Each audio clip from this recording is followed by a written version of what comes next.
we'll fill up the rest of today with the historical background that we can.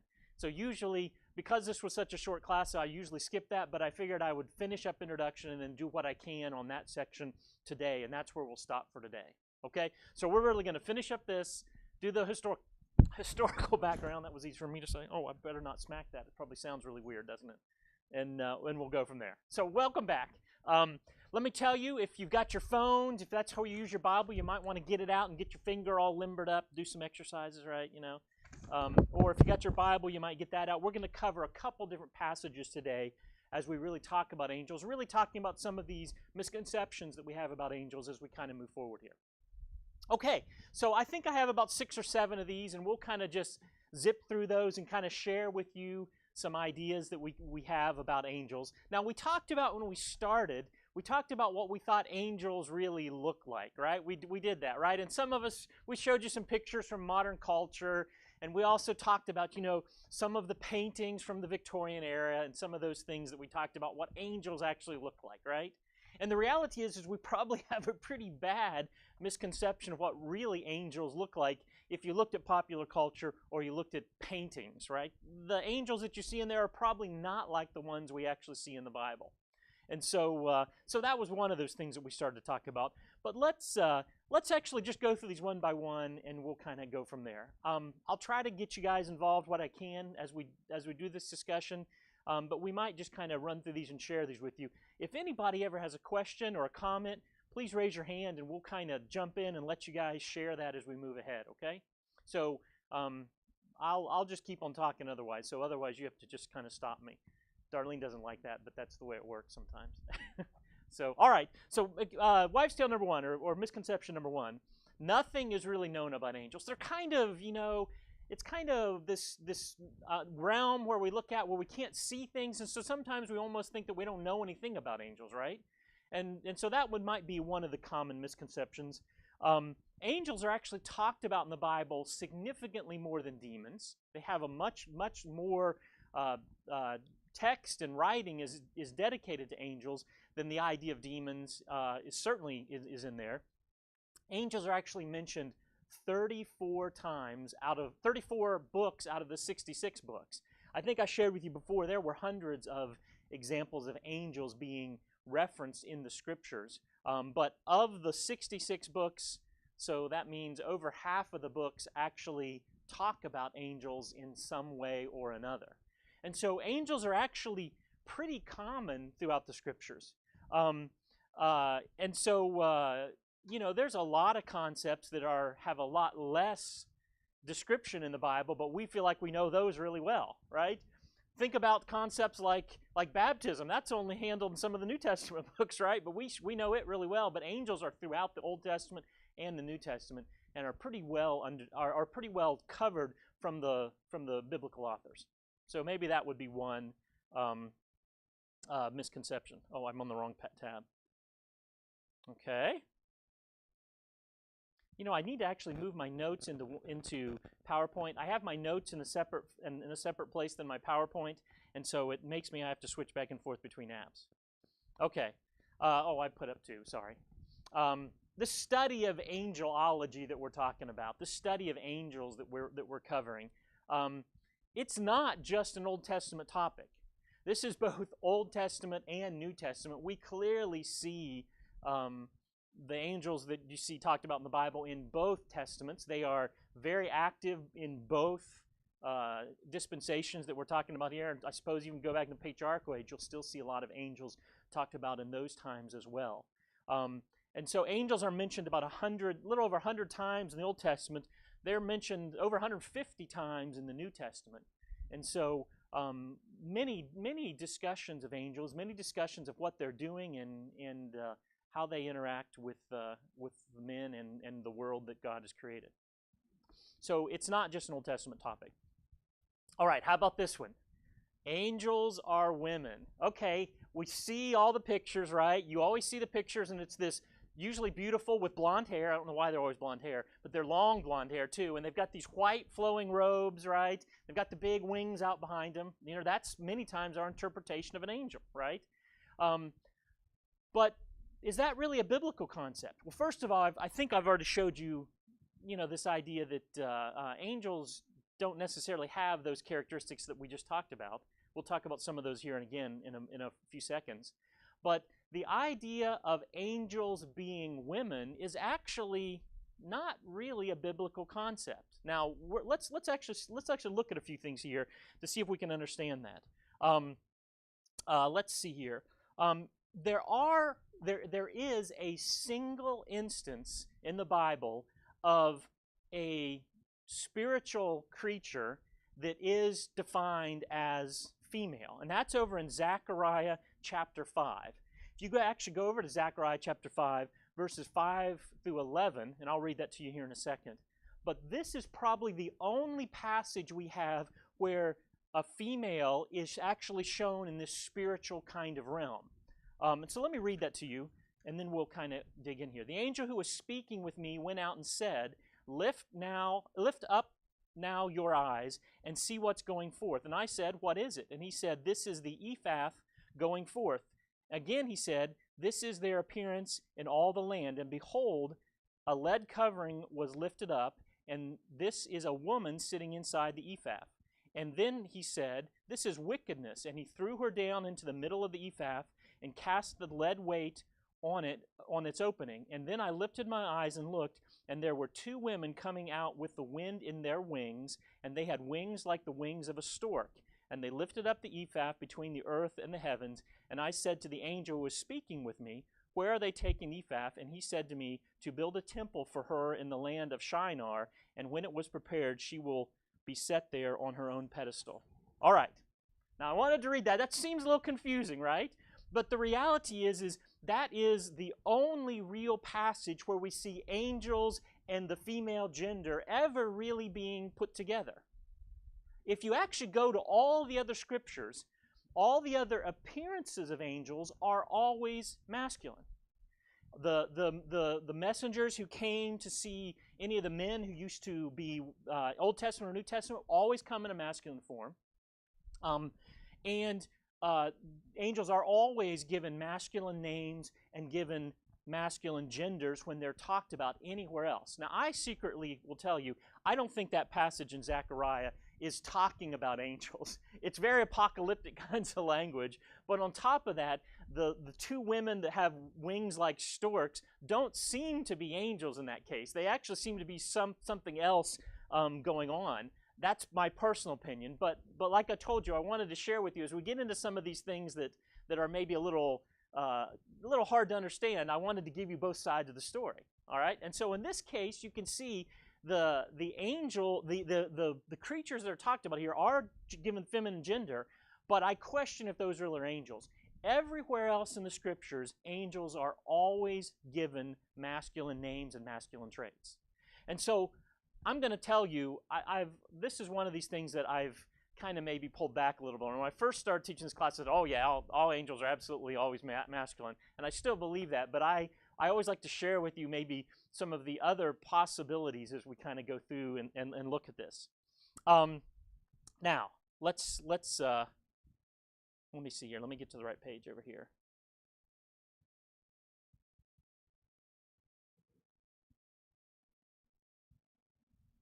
Okay. Now, there is also, and did I write that passage down? We'll get to that here in a bit. I'll give you a little heads up and tell you, angels, by definition, aren't really like humans. They are actually seeming to be genderless in that they don't have children, they don't reproduce, and when we get to that part of the class, I'll share that with you. But angels are not like humans in that nature. It seems like angels don't have male and female and don't reproduce like humans do. And so because of that, the idea of actually putting masculine or feminine gender on them is probably a misconception. Angels, by definition, are spiritual as opposed to physical, right?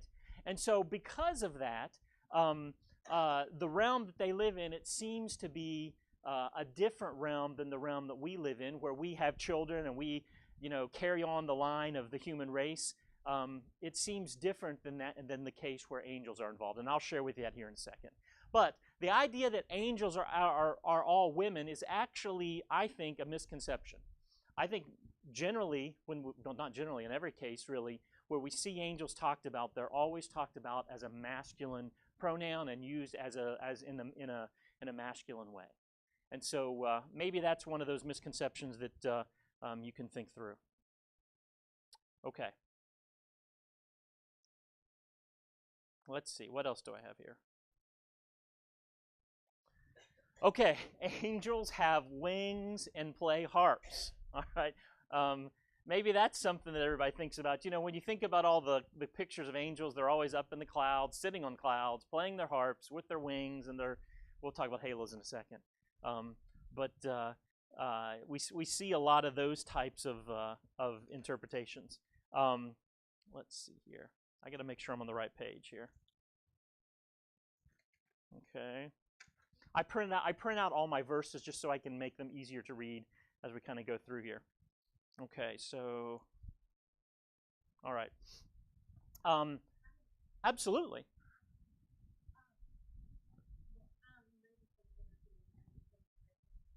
I usually use the numeric standard.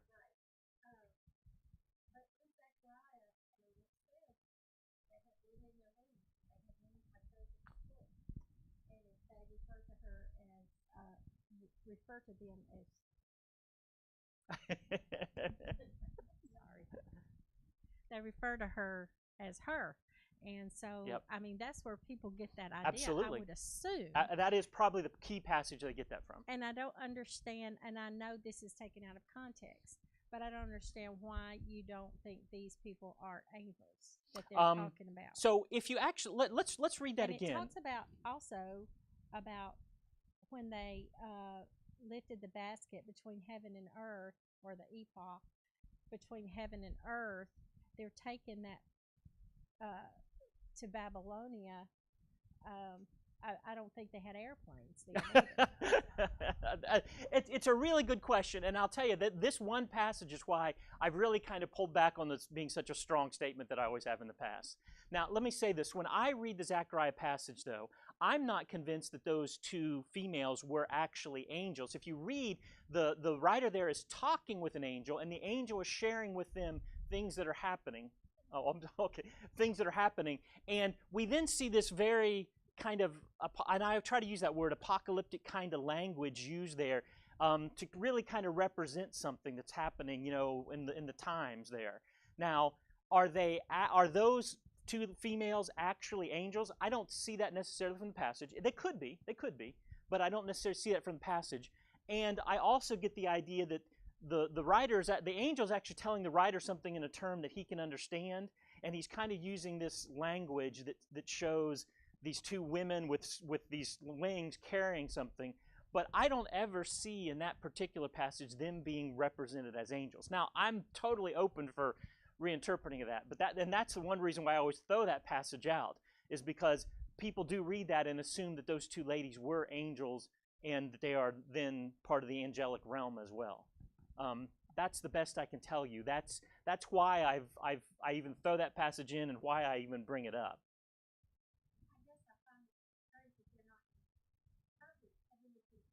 Yep. Oh, well, now read it again. I think what you're seeing here is the author is actually talking to an angel, and the angel then tells them about those two ladies. I don't ever see them called angels there, do you?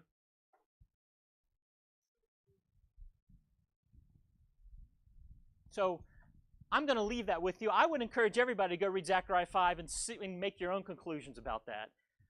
As I've read it, I don't actually see them being represented as angels, and that's why I always come back to where I'm at there.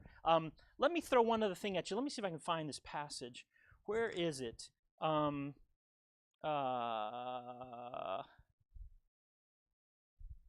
wish I should have left it right here. Where did I put that? I'm sorry. I will run onto it because I know I have it here in a second.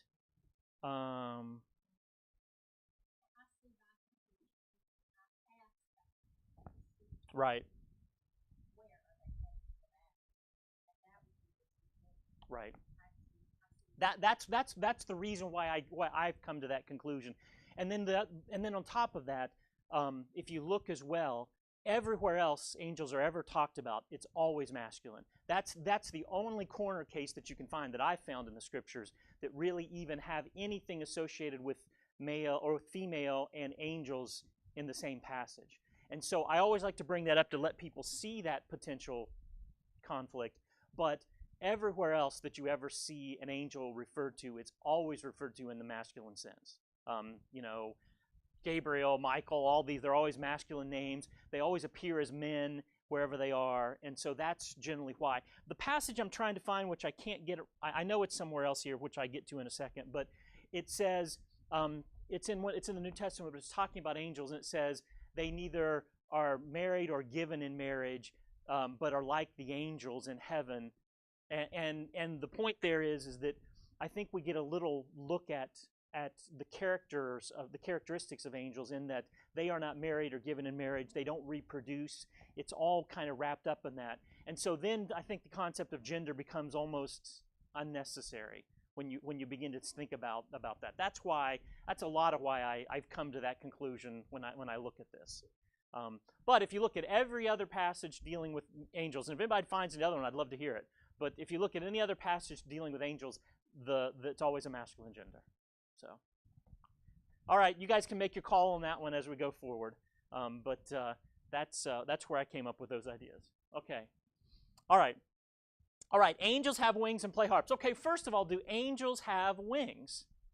Well, it's not just the Zechariah passage that actually associates wings with spiritual creatures. Okay, let me just tell you that right off the bat. If you actually go to look at, let me see here. If you look in, let me make sure I get the right passage here. I'm sorry, in Revelation 14, we see a vision of an angel, and I saw another angel flying in mid-heaven. It doesn't say it has wings there, but it says it was flying. And so you made the point that they didn't have airplanes, right? But Revelation is very apocalyptic as well. So sometimes I question if those are physical manifestations or spiritual manifestations given to us to understand something. We have that case in Revelation. In Isaiah chapter 6, we have a seraphim talked about. A seraphim, and it has multiple wings. In that case, it's talked about. And then again in Ezekiel chapter 1, we have another creature there, the cherubim, and there we have another set of wings talked about. So we have this creature called a cherubim, a creature called a seraphim, and then we have this one passage about an angel flying in Revelation. And then, of course, we have the one in Zechariah 2, which can, the two ladies with the wings that are shown there. All right, so is this prove or disprove the fact that angels have wings? Well, I'm not going to make a really strong statement either way on this one again. But let me say this. If you ever look at any of the examples of where angels appear to men in physical form, you will find that they never have wings. Okay? And so if you ever look at when angels actually take the form, physical form, and appear to men, in those cases, they are never described with wings. Well, how are they described? How do angels appear to men? As men? What else? Anything special about them? Sometimes not. Sometimes they can't be distinguished between men. Sometimes they are appearing in bright robes, right? Sometimes they've done that. But they always appear as men when dealing with men. They never have halos, they never have harps, and they never have wings in those cases. Now, in some cases, in some of these, prophecies and some of these situations where God is trying to give men some kind of visible interpretation of some spiritual realm, which is a really hard thing to do, right? But sometimes when God is doing that, we have creatures that are shown that do have wings, and those wings are sometimes associated with spiritual creatures. All right, now, are those spiritual creatures angels? I don't know. I'll leave that up to you. Are those spiritual creatures really physical with wings? Well, probably not. It's the spiritual realm, and physical and spiritual realm don't necessarily share the similar characteristics, right? But maybe there's some possibilities. And so as you look at angels, anytime they appear to humans, they always appear without wings as men.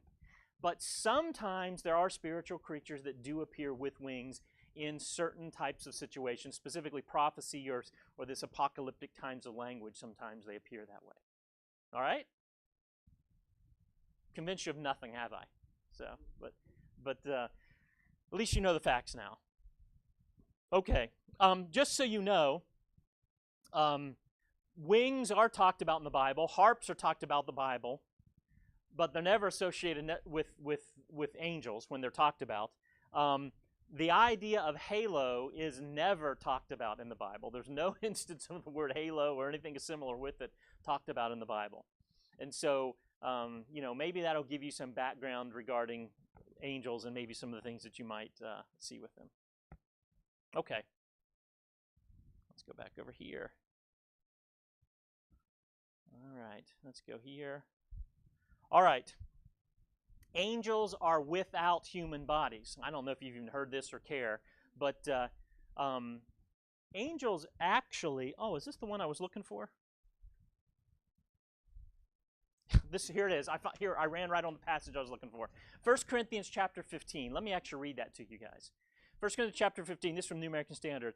There are also heavenly bodies and earthly bodies, but their glory is the heavenly... Oh, no, that's not the one I was looking for. I'm sorry.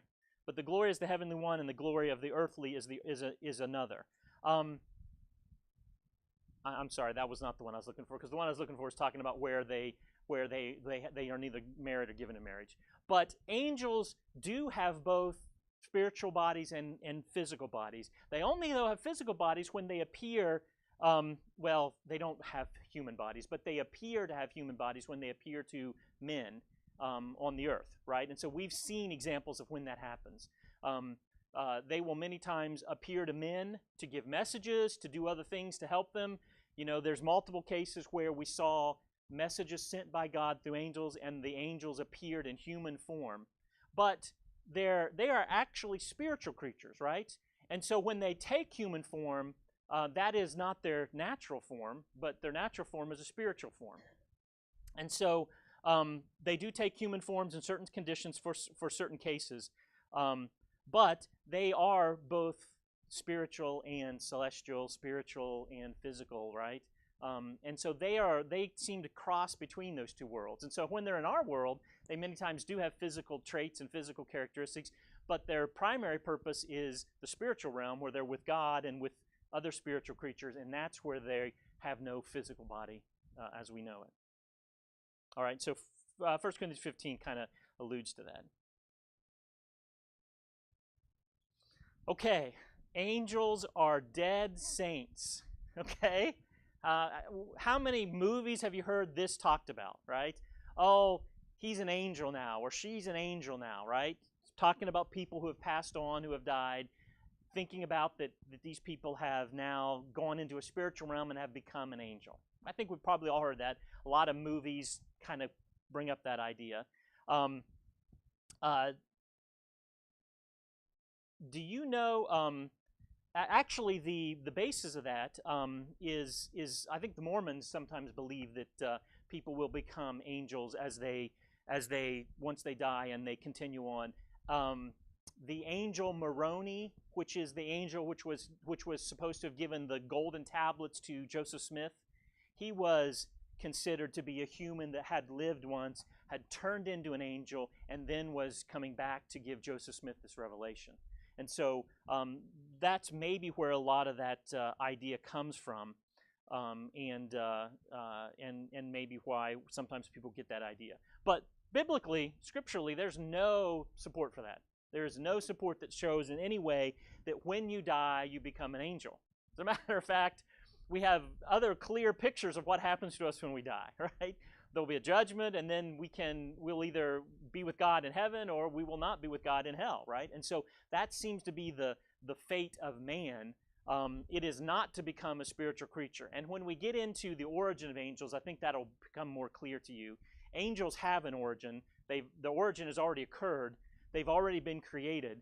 To me, it seems like the creation on angels is finished, and now we have the number of angels that we have, and they are still active and working today. And so we'll get into that here real shortly when we get into the origin of angels and where they came from. But the idea that we die and we become angels when we go to heaven is not scripturally supported. Okay, let's see here. All right, angels are to be worshipped. Now, I don't know if anybody thinks this or if they've even heard of this, but the idea of worshiping angels is definitely not a biblical concept. There are some religions which do deify certain angels in certain ways and allow people to pray to them. That being said, if you look at the scriptures, all the scriptures dealing with worship an angel is actually exactly the opposite. If you look over in, let's see here in Colossians chapter 2, let me see. I think I have that. I have that whole printed out here. There we go. Let no one defraud you, delighting in humanity and worship of angels, intrudes into things which has not been seen, without a cause, being vanity puffed up by his own fleshly mind. That one's probably not as clear. In Revelation, there's multiple cases in Revelation and also again in Romans where we see angels actually being worshipped by men, and the angels stop the men from worshiping them and say, "No, I am a fellow worker. Do not worship me." And so the strong evidence is that angels are not to be worshipped. Only God is to be worshipped, and the angels are created creatures just like us, and they are not to be worshipped. And so the idea that you might worship an angel is certainly something that we would disagree with scripturally. Okay, let's see. Okay, here's just some other passages here. Exodus chapter 20, that's, remember Exodus 20, that's the law. There's 10 of those, right? Those rules that we got. One of them is to worship God and only God, right? So that would certainly be an example where we would remove the thought of angel worship. Revelation 19 and 22, both there. There's 19, I fell at his feet and worshiped him, and he said to me, "Do not do this, I'm your fellow servant, and one of your brothers who has the testimony of Jesus. Worship God, for the testimony of Jesus is the spirit of his prophecy." So again, we see an example here of someone trying to worship an angel and being stopped. I think that's pretty clear that angels are not to be worshipped in these cases. Okay. I think we're close to the end of these things. Maybe there's one more. Let's see here. Okay, angels are without personal feelings. All right, so I don't know what your take on this is that, do angels have personalities? Do angels have opinions? Do angels have desires? And I think the answer is yes to all of those. And I'll prove that for you here in a second. At least I think I will. But angels do have personalities. Angels do care. When you begin to think, angels have the ability to make free will choices. We're going to see that shortly. Angels have certain things that they desire and certain things that they want, and we can see that. If you actually read in 1 Peter chapter 1, I'm going to read that to you. It is revealed to them that they were not serving themselves but you in these things which now have been announced to you through those who preach the gospel to you by the Holy Spirit, sent from angels, things into which angels long to look. So angels have longing, have desire. We can see that right from the scriptures. They desire things. In the past, they desired to know certain things which they did not know, and they wish they did know certain things. And so that's one example. In Luke chapter 15, I tell you in the same way, there's more joy in heaven over one sinner who repents than over 99 righteous person with no repentance. And here's an idea of excitement. Angels are excited about certain things. They're excited when people repent. They're excited when people turn from the ways that they don't want them to go into the ways that they do want them to go. They get excited about those kind of things. And so angels certainly have those types of emotions as well. Let me see here. And I'll give you one more here. Over that's actually the end of Luke 15. And so there is joy in the presence of angels over one sinner who repents. Same kind of idea. Okay, so the idea that angels are emotionless is certainly not true. Angels are very emotional. They are very excited about some things. They're very curious about other things, and they do have desires and wishes that they wish to fulfill. And so that certainly is maybe one of the characteristics of angels as well. All right. All right, so I think that's the last of of those. It is. Okay. And so let me actually kind of get out of this and change gears now. Let me say that's my introduction to angels with a couple of things that maybe are interesting, just a little bit about how we study angels and what's important about that study as we get into it. But the next thing I really want to do with what time we had left, which is not 15 minutes, so we have a little bit of time, we'll do this, is I want to really look at a little bit the historical perspective of angels. And there's actually quite a bit of historical study and historical knowledge about angels themselves. And so we'll kind of zip through that just for the rest of this class. And then starting next week, we'll get into, I think the origin of angels is what we'll get into next. So where did angels come from? And we'll go through that as a group next week. But let me go and close this one down, and let me open this one up. Let me close this one back down. Okay, and let me start this one. Okay. All right. Oh, shoot. I just did that. Okay, let's go here. All right, let's see what's on the screen. Okay, historical perspective. All right, if you actually look at the background of angels, if you look at the history of angels and throughout time, how people have interpreted them, you actually find that there's been a lot of disagreement over the years regarding angels. There's been a lot of fiction that's produced, and a lot of there's some truth, a lot of fiction, a lot of different ideas throughout history have come about because of angels. There are groups who have created incredibly detailed descriptions of the realm of angels and their hierarchy and a lot of other things that come along with those. And we'll kind of chat about those a little bit as we kind of zip through this. But historically, there's actually a very rich history when it comes to angels in Christendom, if you will, as we kind of look through this.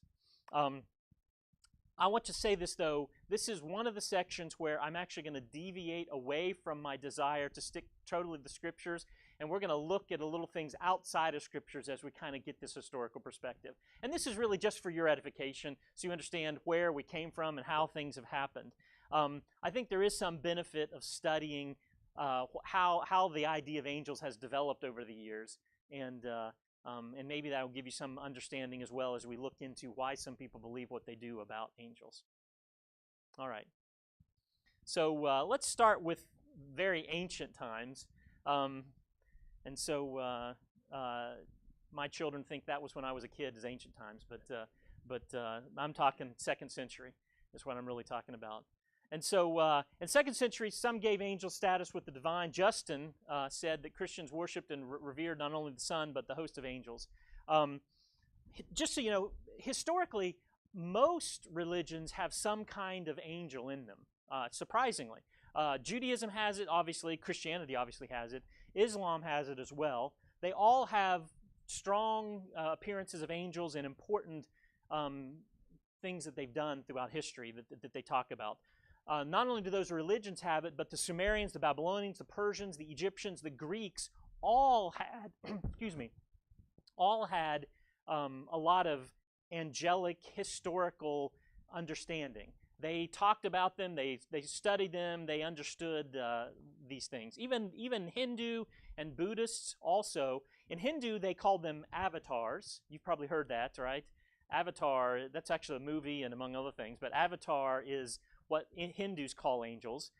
Buddhists call them devas, D-E-V-A-S. I'm probably saying that wrong. Devas, maybe? I don't know.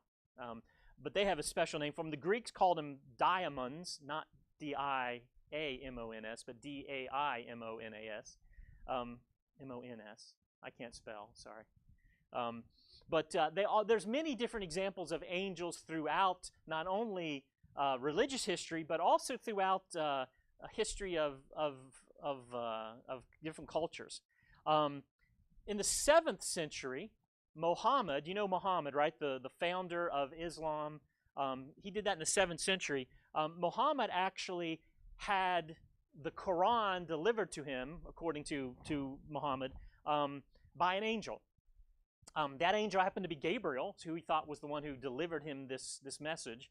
And so angels in Islam are connected with end of days or end of actual delivery of this message to Muhammad from Gabriel. It's also an article of faith in Islam. Now, just so you know, articles of faith are basically things in Islam that you have to believe in order to be in Islam. Did I say that wrong? That doesn't sound right.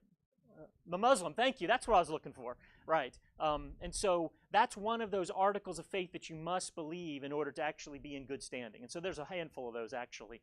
You have to believe that Muhammad's the prophet and a couple other things. But that is one of those key tenets of their belief system is in angels as well. And so angels are rich throughout the ancient period of time. And even in the more modern times, we saw a lot of this happening. In the 5th century, Dionysus, thank you. The Areopagite divided angels into 3 groups, which we're going to look at here in a second.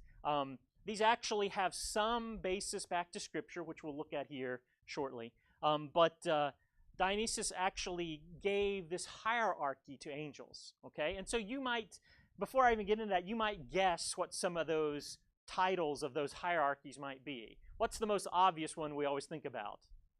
Archangel, right? That's one of the ones we always think about, right? Is the archangel. And so, if you actually look at these, this is his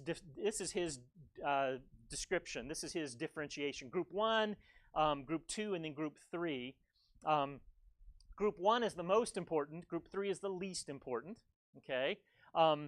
Thrones, cherubims, and seraphims are there at the top because they're always hanging out with God. That's why they're up there. Okay. Then this group two are mights, dominions, and powers. That might sound familiar to you. Mights, dominions, and powers. And did I write down that passage? I'm sorry, I did not. Where is it? It probably is. I'd have to go look it up right now. I just don't remember off the top of my head. But it talks about mights, dominions, and powers when dealing with angels, specifically saying that we're in the spiritual warfare going on all the time. That's what that passage is talking about. But that's where those terms come from. And those are group 2. And then finally, group 3 is principalities, archangels, and angels, which is surprising because I would have thought archangels would be near the top. But those are the ones that he divided up. Sometimes mights are replaced with authorities, and sometimes powers are replaced with virtues, depending on who's talking about those. But this was his breakdown that he came up with, for angels and their order and their classification. And so he believed that there was this hierarchy to angels, and that this hierarchy followed these names and these types of jobs as he kind of looked at the angelic realm. With the exception of some of these terms being actually referenced in the Bible, there is no basis for any of this description in the Bible. There's no examples of where any of these angel types are necessarily shown in any kind of hierarchical order or anything else that would be associated with that. Okay. And so we can kind of look into this. Group 1 consists of angels closest to God. They are the ones who are very near God and therefore benefited from God's presence all the time. They enlighten the group below them, and the group below them enlighten the group below them. And so that was how this was supposed to work. Augustine later came around and then expounded on this. And he talked a little bit about the creation of angels, sins of angels, some of them due to pride or desire, eternal punishment for angels, and the voids that were created by fallen angels who would fill those voids. And actually, before we get done here, we'll talk about most of these concepts before we'll get into a little more detail about some of these. Certainly the creation of angels, certainly the fall of angels and their sins, punishment for angels, we'll talk about those as well. I don't know if I really have much talking about the void created by that, but these were all things that Augustine then later talked about. Okay, Major writings, okay. And so there were a number of writings by Thomas Aquinas about angels as you kind of look through history. And you can see some of his conclusions. I won't necessarily read all these, but these are some of his conclusions that he came up with. Some of them I think are correct, some of them maybe not so much. The number we really don't know. We know that there are many angels, but we really don't know what that number is. Excuse me, sorry. The individual nature of an angel, I do think angels are individually, they have individual personalities, and I think so there's something to that. But the idea that we each have a guardian angel, we'll talk about that as well, but he preached that each of us have a guardian angel. And then we also talked about angels rejoicing, and that's certainly some scriptural evidence for that as well, as we kind of get through the Middle Ages. Just so you know, Thomas Aquinas was really around the 1200s. 1259 is when he was really writing.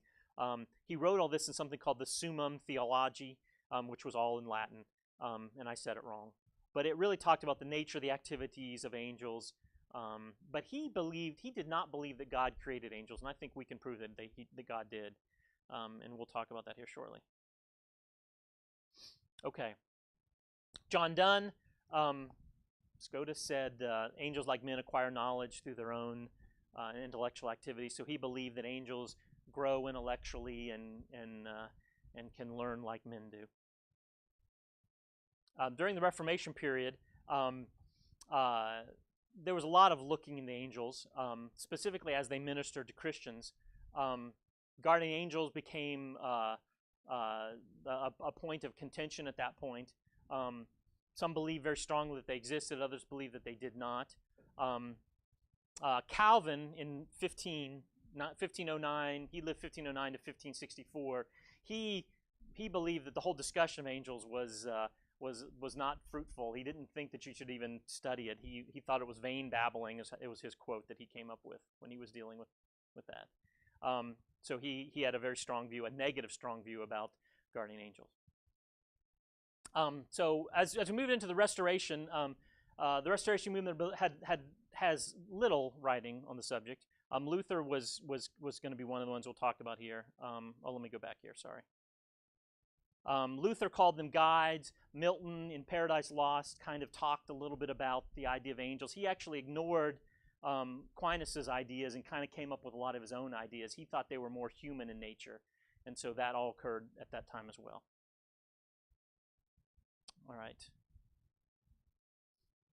All right, so let's get on now to modern times. In modern times, I think you all know there's a great disparity between angels and what they do and what they are like. You might see one movie which interprets angels in one particular way. You might see something else which interprets them in another's. But angels are throughout all of our modern culture. In books and movies and TV, you'll see angels talked about pretty heavily. And there's also now a lot of very scholarly writing that's been done on the subject of angels. This book right here, The Study of Angels, is the first book I ever read about angels that really got me interested in this study by Ed Myers. He was a fellow that, he was a guy I knew in West Virginia, and I don't know if he's still around or not, to be honest. He was one of the ones who wrote an initial study. Charles Hodges wrote some other things as well. There's a couple other fellows here. Dan Winkler, Bill Smith. These are some other books that might be interesting as you really begin to dig in and start to look at the study of angels. Let me say this as well. I went through a lot of this pretty quickly. If anybody wants copies of these slides, you can have them and maybe go back and look up some of these authors or some of these other books, and you're welcome to get that. Okay. All right, so we're at the end of our time here.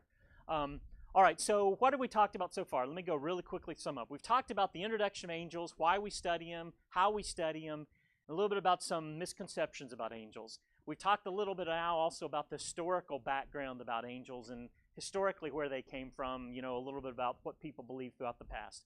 Next week, we're going to stop and we're going to talk about the origin of angels and where they came from. And so that's what we're going to spend our time on next week. And I hope you're going to still find this exciting and interesting as we move forward here. But we will pick that up next week, same time, same place, and we'll go from there. thanks for your attention, and we'll stop class there. Thanks.